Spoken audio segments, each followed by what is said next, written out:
You're not going to believe what we've got today. So do me a favor. Get comfortable, smash that like button, hit subscribe, and let's get into it. Because something popped up that looks small on paper, but it can change the entire feel of this offense at the worst possible time.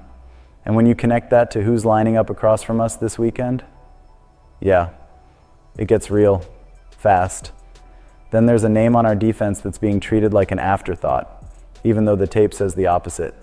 And finally, there's a warning sign about 2026 that nobody wants to talk about, but it might be the smartest conversation we can have right now. So let me ask you, Bolt fam, do you trust the plan when chaos hits, or do you feel that nervous uh-oh creeping in? Because this first update didn't land like a headline, it landed like a gut punch. When the topic is the offensive line, the Chargers aren't just losing a guy, you're losing time, chemistry, protection rules, and that precious margin for error that keeps your franchise quarterback upright. And the timing? Brutal. It's a Saturday game at SoFi against the Texans, which means the entire week gets compressed. Preparation starts a full day sooner, recovery time gets tighter, and every ache turns into a ticking clock. Now breathe, because the final status is the part that changes the whole map. Left tackle Jamari Salyer has been ruled out. Officially. The guy who's been holding the line down lately is not suiting up against Houston. And in a matchup where every extra beat Justin Herbert holds the ball can turn into contact, that matters more than people want to admit. And it wasn't a one-name list either. Returner Darius Davis is out, safety R.J. Mickens is out, corner Benjamin St-Juste is out. That's offense, defense, and special teams taking hits before the ball is even kicked. And then you get to the questionable section, the part that makes fans spiral. Guard Mekhi Becton, defensive tackle Tier Tart, and running back Kimani Vidal are all listed as questionable. Let's be honest, Bolt fam, Becton is the one that makes everything feel unstable. Because if he can't go, the Chargers have already shown you what the emergency plan looks like. Trevor Penning has been taking over reps at right guard during the week. He rotated in with Becton during the win over the Cowboys, and the staff even used him as an extra offensive lineman in certain packages. That's the kind of move that screams, we're preparing for a reality we don't want. And then comes the domino effect that keeps you up at night. With Salyer out, Bobby Hart is the name you're staring at for left tackle. Meanwhile, Trey Pipkins, coming back from injury himself, is set to be back at right tackle. So you're looking at one side stabilizing while the other side gets thrown into the deep end. That's not just a lineup change, that's an identity test. Strategically, the Chargers cannot walk into this game playing survive and pray. They're going to have to protect Herbert with answers, not hope. More help and protection, more quick game, more screens, more play action, more tight end and running back involvement as chips and safety valves. Because if you let the pass rush dictate the script, you're not just risking a loss, you're risking the one thing this entire season can't afford, Herbert taking unnecessary punishment. So I'll put it on you. With this injury situation, do you want the Chargers to play it conservative and protect the quarterback at all costs? Or do you want them to stay aggressive, even if it raises the risk? And here's where it gets even more intense, because the opponent isn't some average front that you can scheme around with good vibes. The Chargers are still alive in the AFC West race heading into Week 17, and a win over Houston sets up a Week 18 showdown with the Denver Broncos for the division. That's the carrot. That's the dream. That's the take the West back scenario. But the Texans might be the most dangerous kind of matchup for this specific Chargers team, because their biggest strength lines up directly with our biggest weakness. Houston's pass rush is loaded. Danielle Hunter and Will Anderson are exactly the kind of edge threats that turn third and long into a horror movie. And with Salyer missing and Becton questionable, you don't need to be a film junkie to see how this can go sideways. Here's the scary part. Statistically, the Texans can look weird. They're not top 5 in pressure percentage. They're not a blitz-crazy defense either. But then you look up and they've got 41 sacks on the season, including 16 over the last 5 games. That tells you what's really happening. They don't need to sell out. They can win with 4.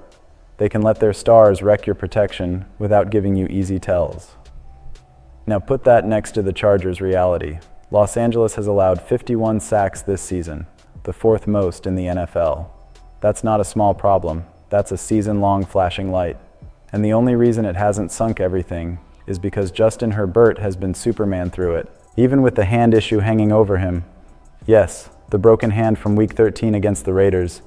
He's still been out there making physical plays, extending drives, doing the stuff that makes you forget he's dealing with anything at all.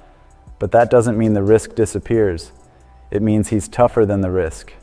And that's why this game is such a tightrope. The Chargers already clinched a playoff berth. The entire playoff run depends on Herbert staying healthy and staying functional. A shot at stealing the division from Denver is absolutely enticing. It's the kind of scenario that makes fans pound the table. But there's a line between chasing the banner and walking into a situation where your quarterback takes too many hits because you ran out of bodies up front. So let me throw the debate straight into your lap. If you're the Chargers, do you prioritize the division dream even if it means Herbert has to take the heat? Or do you treat protecting QB1 like the real must-win, even if that means playing a little safer? And while everyone's locked into the trenches and the playoff math, there's another storyline that's quietly turning into one of the biggest conversations of the year because it hits on respect, value, and how the league sees the Chargers. The Pro Bowl selections came out, and the Chargers had their names called: Justin Herbert Derwin, James Jr., Tuli Tuipolo, Cameron Dicker, Joe Alt. Solid list. But one of the loudest stories isn't who made it, it's who didn't. Dante Jackson being labeled just an alternate is a flat-out snub, and it's been the same theme since the Chargers brought him in last offseason. People treated the signing like a shrug, and Jackson's been playing like a statement. We're talking about a veteran corner who came over on a 2-year deal worth $13 million after a rocky year with the Steelers, and now he's quietly put together the kind of season that changes your defense. His PFF grade sits at 76.3, which ranks him 11th out of 112 corners. That's not pretty good, that's top tier. And the advanced tracking stuff, even louder. He's been targeted 45 times over 15 games and allowed just 19 catches. That's a 42.2% completion rate with 3 touchdowns. And beyond the numbers, it's what it's done for the whole unit. Jackson has basically stepped into the number 1 role, and that's allowed defensive coordinator Jesse Minter to rely less on young corners like Tarheeb Still and Cam Hart out of necessity. That matters, because when you're not forced to throw rookies into the fire every snap, you can actually run your defense the way you want. You can disguise more. You can be more aggressive. You can protect matchups. You can build confidence instead of just surviving. And here's the part that should get Bolt fam talking. If Jackson keeps playing like this, it would not be shocking at all if the Chargers reward him contract-wise this offseason. He's 30, sure, but the fit is real, and the impact is obvious. Even if his snap count eventually gets managed as younger guys grow, he's made it clear. If he wants to be in town, there's going to be a place for him. So let me ask you this. Is Dante Jackson your biggest steal signing in a long time? And should the Chargers lock him in before the price jumps? And then we get to the last piece, the one that feels like a warning label for the future. But it's tied directly to the stress we're feeling right now. Because while the Chargers are trying to survive Week 17 and protect Herbert, the offseason conversation is already creeping in, and it's impossible to ignore. The interior offensive line is an undeniable need.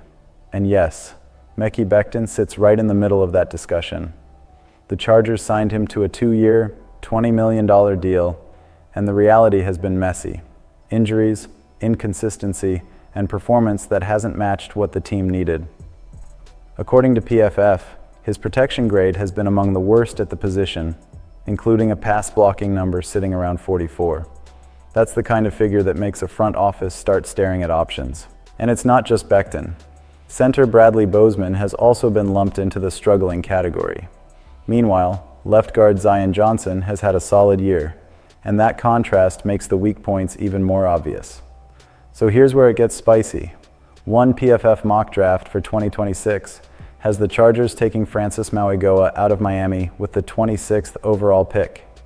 He's played tackle in college, but the idea is he could rotate inside at the next level, giving the Chargers the flexibility to move on from Becton without being trapped by the contract. Because the financial reality matters. Even though Becton is on a 2-year deal, the dead cap number being discussed is just $2.5 million if the Chargers cut or release him in the offseason. That's not a can't do it. That's a we might actually do it. Now, taking a rookie always comes with risk. You're trading the known for the unknown. But the argument is simple. If you can upgrade the interior and stabilize protection for Herbert, you do it, especially when your season has already shown you what pressure does to this offense. The mock also floats the idea of replacing Bozeman with a free agent center like Connor McGovern or Ted Karras, and suddenly the whole picture becomes a rebuild the middle plan. And there's one more layer that makes this feel like a real conversation, not just draft nerd talk, the mention of Becton's public frustrations with the coaching staff. When that kind of thing becomes visible, it's not always a guarantee of divorce, but it's never nothing. So here's my final question for you, Bolt fam, and I want you loud in the comments. If the Chargers have to choose this offseason, are you riding with Becton and betting on a bounce back? Or are you going all in on rebuilding the interior line through the draft and free agency to protect Justin Herbert for the long haul? If you made it this far, do me a favor, hit that like button, subscribe if you're new, and drop your take below.